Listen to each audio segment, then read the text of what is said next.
देखो, ऐसे जो दिवस होते हैं जब हम मनाते हैं, और 26वां साल है कारगिल विजय दिवस का, तो 3 ज़रूरी चीज़ें होती हैं। पहले तो जो बच्चे शहीद हुए हैं वहाँ पर उनको याद करते हैं, उनको श्रद्धांजलि देते हैं। अभी भी जो हमने किया, जो सीएम पंजाब भी आए हुए थे, तो श्रद्धांजलि उनको पे की, जो शहीद हो गए।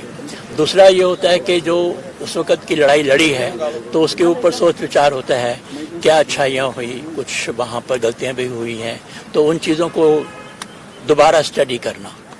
और तीसरा होता है कि ऐसे दिन के ऊपर हम फिर एक दफ़ा विश्वास दिलाते हैं पूरे देश को कि हम अच्छी तरीके से लड़ेंगे और आगे भी विजय पाएंगे। तो ये जो 3 महत्व हैं, मैं समझता हूँ ये कारगिल विजय के दिन होने चाहिए। जिस तरीके से ऑपरेशन सिंदूर को सक्सेसफुली कंप्लीट किया गया, आप किस तरीके से देख रहे हैं पूरे इंडियन आर्मी को, करंट सिचुएशन को, स्टेटस को, कितने काबिल? और पहली तो बात है कि बहुत अच्छी ये भी हमारी ऑपरेशन थी और बहुत ही सक्सेसफुल हुई है, और पाकिस्तान को काफ़ी मार खाने को मिली है, और हमारे आर्मी, एयरफोर्स, नेवी ने भी सबने बहुत अच्छा काम किया है। और ये जो इस वक्त लड़ाई लड़ रहे हैं, ये कारगिल के समय की लड़ाई से बहुत ही अलग है, और नए हथियार हैं, नए यंत्र हैं, और जिस तरीके से हम लोगों ने इस्तेमाल किया है, और उनमें से कई हथियार ऐसे भी हैं जो हमने खुद बनाए हैं भारतवर्ष में, तो उनको भी हमने इस्तेमाल किया है और उनको बहुत अच्छी सक्सेस मिली है। तो मैं समझता हूँ कि ये बहुत ही अच्छा सक्सेसफुल रहा है ऑपरेशन। पाकिस्तान को अच्छा जवाब मिल रहा है, और साथ साथ में जो हम लोगों के वीरता है और हम लोगों के ये यंत्र की जो वेपन्स की जो एफिशिएंसी है वो भी देखने को मिली है। Thank you so much. Thank you. Sir, Kargil दिवस का 26वां एनिवर्सरी है, किस तरीके से याद कर रहे हैं उन शहीदों को, जवानों को, और क्या मैसेज रहेगा? देखिए, मैं तो कारगिल युद्ध में खुद भी था। मेरी पलटन 13 जैकरेफ, जिन्होंने वहाँ पे 2 पीक हासिल किए थे, और उस युद्ध के दौरान मेरे अपने यूनिट के 2 अफसर और 14 जवान शहीद हुए थे। अफसरों में एक मेजर जसरोटिया थे, अजय जसरोटिया, दूसरे कैप्टन विक्रम बत्रा। उसके अलावा एक अफसर और तकरीबन 83 अदर रैंक वो घायल भी हुए थे, कुछ मामूली रूप से, कुछ गंभीर रूप से। तो हमारे लिए आज का दिन तो बहुत महत्वपूर्ण है। हमारी यूनिट ने जो वहाँ जीत हासिल की, उससे ज़्यादा तो खैर कुछ नहीं है, वो सबसे बड़ी बात है।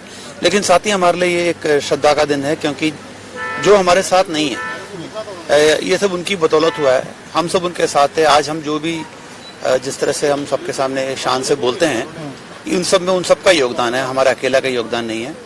तो इसलिए आज का दिन उन सबको याद करने का है, उनको श्रद्धांजलि अर्पित करने का है, और एक बार फिर बताने का है कि युद्ध में ऐसे बहुत सारे लोग होते हैं जिनकी चर्चा बाद में नहीं हो पाती, अनसंग हीरोज जिन्हें बोलते हैं।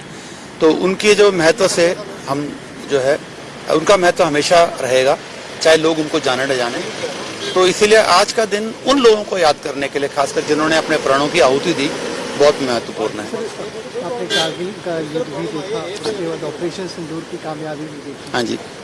कितनी शक्तिशाली हुई अपनी, अगर भारतीय सेना की बात की जाए, और कितना चेंजेस आप देख रहे हैं? चेंजेस तो आप देखेंगे वॉरफेयर में बहुत ज्यादा आ गया है। जैसे इस बार जिस तरह से drones, long range weapons, beyond visual range weapons, उनका इस्तेमाल हो रहा है। इंफॉर्मेशन वॉरफेयर की अहमियत बहुत बढ़ गई है। सैटेलाइट के जरिए जिस तरीके से इंफॉर्मेशन जल्दी पास किया जाता है, और वेपन्स की जो है कारगर रेंज और उनका जो विध्वंसक की जो की ताकत है वो बढ़ गई है।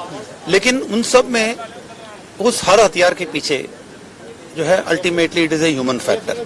तो इसीलिए फौज के हर जवान की, हर जेसीओ की, हर ऑफिसर की, चाहे एयरफोर्स, आर्मी, नेवी के हों, आदमी का महत्व आज भी उतना रहेगा। हथियार बेशक बदलते जाएं, लेकिन उसको इस्तेमाल करने वाले लोग वही रहेंगे। तो उनकी ट्रेनिंग, उनका जज्बा, उनका मोरल, और अपने आप पर जो विश्वास है, और अपने देश के प्रति उनका जो वफादारी का पहला कर्तव्य है, वो हमेशा वही रहेगा। लेकिन आपकी ये बात बिल्कुल सही है कि लड़ाई पूरी तरह से बदल गई है, और आगे भी शायद बदलती रहेगी। AI वगैरह, उनकी महत्ता बढ़ रही है। किस तरह बदलेगा ये तो कहना मुश्किल है, लेकिन बदलेगा जरूर। और इसमें मुझे कोई शक नहीं है कि जिस तरह से भारतीय सेना हमेशा इस तरह के तब्दीलियों के साथ अपने आप को एडजस्ट करती आई है, आगे भी करती रहेगी, उसमें मुझे कोई शक नहीं है। Thank you. अगर आप ये वीडियो YouTube पर देख रहे हैं तो हमारे चैनल को सब्सक्राइब करें और बेल आइकन को दबाना ना भूलें। अगर आप Facebook पर ये वीडियो देख रहे हैं तो हमारे पेज को लाइक करें।